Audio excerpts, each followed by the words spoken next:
तो अभी मेरे साथ है सपना के मम्मी पापा। तो सबसे पहले आप दोनों को अपनी बेटी के परीक्षा फल प्राप्त करने पे, टॉपर आने पे बहुत बहुत बधाई हो।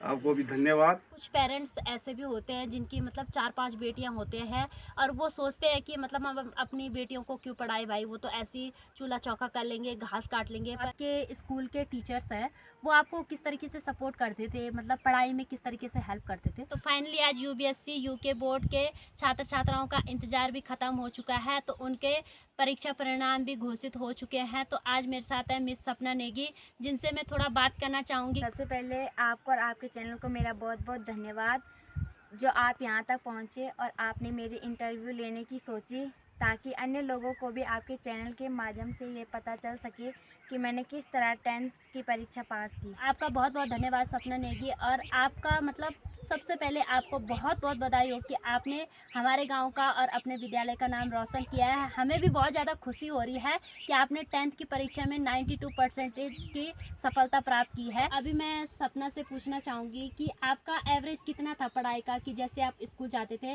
और उसके बाद जब घर आते थे तो घर में बहुत सारा काम भी होता है, तो इसके बीच बीच में मिनिमम आप कितनी पढ़ाई कर लेते थे? सबसे पहले तो हम स्कूल से आते थे, और गांव में तो है ही, पानी बहुत दूर है, तो हमें स्कूल से आते टाइम ये टेंशन रहती थी कि अभी हमें पानी के लिए जाना है।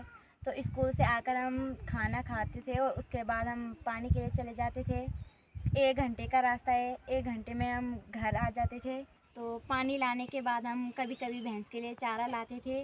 उसके बाद रात के कभी कभी मैं रात में मम्मी लोगों के साथ खाना बनाने में हेल्प करती थी, और मेरा खाना बनाने के बाद मेरा एक शेड्यूल बना रखा था, जिसके अनुसार मैं पढ़ाई करती थी। मतलब कितने विषय को कितने घंटे देने हैं, कौन सा विषय किस टाइम पे मेंटेन करना है। तो मेरा शेड्यूल था 6 बजे से और 12:30 बजे तक। उन मतलब रात की 12:30 बजे तक? रात की मतलब आप रात के 12:30 बजे तक पढ़ लेते थे? हाँ, तो जैसे आपको क्या लगता था कि आप किस सब्जेक्ट में सबसे वीक हो, तो उसको तो ज़्यादा पढ़ते होंगे? मुझे लगता था कि शायद मैं साइंस में वीक हूँ, इसलिए मैं साइंस को हमेशा 2 घंटे देती थी, और सब्जेक्ट को मैं 1-1 घंटा देती थी। और फिर उसके बाद सुबह जल्दी उठ जाती थी 5 बजे, और फिर सुबह का भी मेरा शेड्यूल बना रखा था। जिन सब्जेक्ट को मैं रात को नहीं पढ़ पाती थी, उन्हें मैं सुबह पढ़ लेती थी। अच्छा, तो जैसे आप सुबह पढ़ने के बाद फिर नाश्ता करते थे, और आपका जो स्कूल है वो कम से कम 4-5 किलोमीटर की चढ़ाई पे है ऊपर, है ना? आपके घर से 3-4 किलोमीटर की चढ़ाई पे है। तो मतलब क्या था सपना, जैसे आपके मम्मी पापा है, घर पे आपकी 4-5 बहनें भी है। कितनी बहन है आपकी? 5 घंटे। मतलब आपको लेके 5 है, और भाई तो छोटा है अभी शायद ना? तो मतलब मम्मी पापा का मकसद आपको पढ़ाने का था। कुछ के पेरेंट्स का क्या होता है कि मतलब मेरी 4-5 बेटियां हैं, तो वो अपने बच्चों को पढ़ा नहीं पाते हैं, और फिर कई लोगों का क्या होता है कि बेटियों में फ़र्क करते हैं कि नहीं बेटी है। तो आपके मम्मी पापा ने ऐसा कुछ? नहीं, ऐसा नहीं है। उनका मकसद तो हमें पढ़ लिख कर कुछ बनाना है, और वो खुद उनकी प्राइवेट जॉब है, फिर भी वो हमें पढ़ाते हैं, हम पांचों बहनों को, और वही हमारा एकमात्र सहारा है।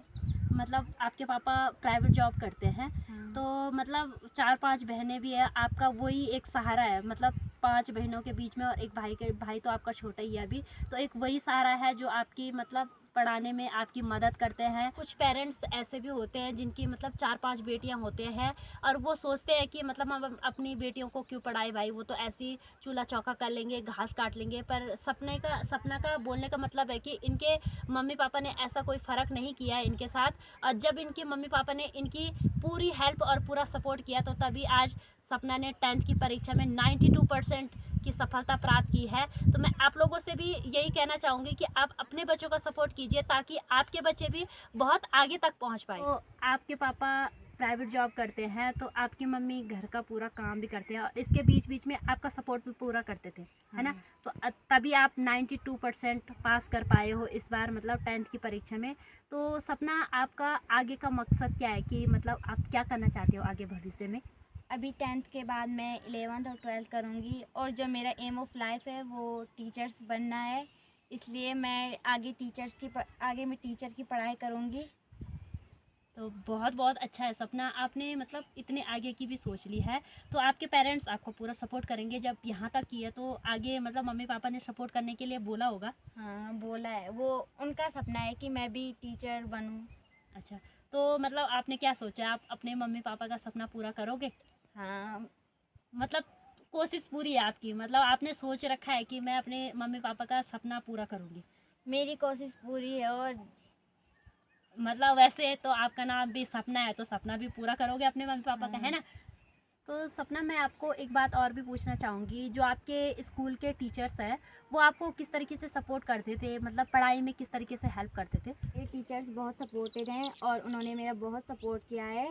इनफैक्ट उन्होंने, जब हमारी किसी चीज़ की छुट्टियां होती थी, उन्होंने छुट्टियों में भी स्कूल चलाकर हमें पढ़ाया, ताकि हम अपने फ्यूचर में कुछ बन सकें, अच्छे अंक प्राप्त कर सकें। और उन्होंने हमें अपना सारा समय दिया। तो सपना, आपने 92 क्रॉस किया है, तो मतलब आपका एवरेज कितने परसेंटेज लाने का था? मेरा एवरेज 90 क्रॉस करने का था। अच्छा, 90 क्रॉस करने का था। तो आपने मतलब बहुत ऊपर तक की सोची और फाइनली आप 92 क्रॉस भी कर गए हैं। तो सपना, यही तो एक सपना होता है जो आपने हकीकत में करके दिखाया। आपने मतलब ठान ली थी कि मैंने 91 परसेंटेज क्रॉस करना है, तो आपने करके दिखाया। वैसे तो आपका नाम भी सपना है और आपने अपना सपना भी पूरा किया है। तो अभी पहुंच चुकी हूँ मैं मिस सपना नेगी के घर पे। तो ये सपना नेगी का घर है। तो मिलाते हैं आपको मिस सपना नेगी की फैमिली से, उनके मम्मी पापा से। तो अभी मेरे साथ है सपना के मम्मी पापा। तो सबसे पहले आप दोनों को अपनी बेटी के परीक्षा फल प्राप्त करने पे, टॉपर आने पे बहुत बहुत बधाई हो। आपको भी धन्यवाद। अभी मैं थोड़ा सपना के मम्मी पापा से भी बात करना चाहूँगी कि आपको कैसी खुशी हुई, मतलब आप खुश होंगे अपनी बेटी के टॉप आने पे? We are so very glad and every parent should मेरे तो एक ही बात educate every children. तो आप अपनी बेटी को मतलब किस तरीके से सपोर्ट करते थे? देखिए, सर्वप्रथम गार्जियन का जो रिस्पॉन्सिबिलिटी होती है वो होती है गाइड करने की, हाँ जी, लेकिन जो एफर्ट होता है वो टीचरों का होता है। वो हाँ जी, एलिमेंट्री एजुकेशन, प्राथमिक विद्यालय से लेकर जूनियर विद्यालय तक, और ज़्यादा जो एफर्ट जो करते हैं वो 9th 10th के जो टीचर्स होंगे उनका ज़्यादा प्रयास होता है कि हमारा जो स्टूडेंट है वो हमारा नाम रोशन करे। हाँ जी, क्योंकि उनका जब नाम रोशन होगा तो उनकी जो टीचिंग है, उनकी जो टीचिंग होगी वो अच्छी, उनकी जो टीचिंग है वही तब फुलफिल होगी। हाँ जी। और लाइफ टाइम जो है उनके लिए जो है मेमोरेबल मोमेंट होगा। तो वैसे तो आप भी एक टीचर हो, आप भी टीचर की जॉब करते हो यहीं पे, यहीं गांव में। तो आप भी अपनी बेटी को मतलब समय देते होंगे कभी? कभी कभार ऐसा हो जाता है, हमें गाइड करना, बच्चा जो है गाइड करना पड़ता है। हाँ जी, बाकी जो 18 घंटे जब लड़की या लड़का घर में रहता है, हाँ जी। 6 घंटे टीचरों के पास रहता है। तो जो विलेज के जो एजुकेशन होती है वो जो एक बारिश की तरह होती है, कभी बारिश की तरह होती है, जो कभी चलती है और कभी रुकती है। हाँ, तो बहुत बहुत धन्यवाद आपका भी। Thank you. फाइनली अभी सपना से भी बात हो गई है और उनके मम्मी पापा से भी बात हो गई है। तो मेरा मकसद है कि आप भी अपने बच्चों को ज़्यादा से ज़्यादा गाइड कीजिए, जिससे कि आपके बच्चे भी कभी दिन आपका नाम रोशन करे और अपने पूरे क्षेत्र का नाम रोशन करे। तो मैं रवीना चौहान मिलती हूँ आपको किसी नेक्स्ट ब्लॉग के साथ। तब तक के लिए जय देवभूमि उत्तराखंड।